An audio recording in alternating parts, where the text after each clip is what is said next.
করবে না? এদের সংসার নাই, চুরি ডাকাতি করবে নাকি?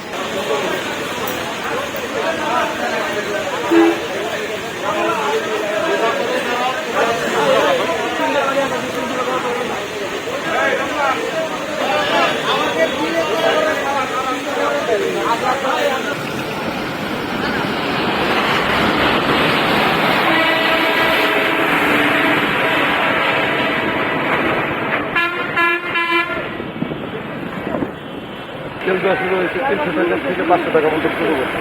ঘন্টার পর ঘন্টা দাঁড়ায় থাকা লাগে, তেল পৌঁছে না। ঘন্টা প্লাস এমন সময় অপেক্ষা করা লাগতেছে। তেল দিবে দিবে এভাবে বলে আমাদেরকে ঘোরানো হয়েছে। 9টা থেকে তেল দেওয়ার কথা ছিল, এখন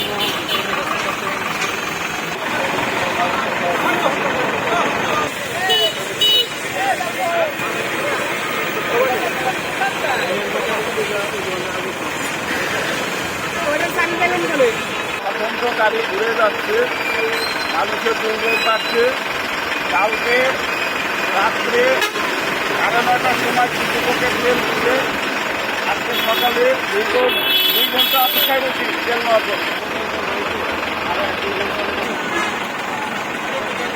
মানুষ যদি কর্মজীবী না থাকে, মানুষ এমনি চুরি ডাকাতি করবে, খারাপ হয়ে যাবে।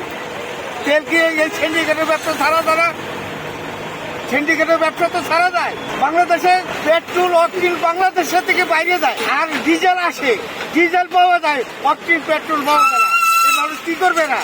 এদের সংসার নাই, চুরি ডাকাতি করবে নাকি? আমিও তো বুঝি না, বিএনপি বুঝি না।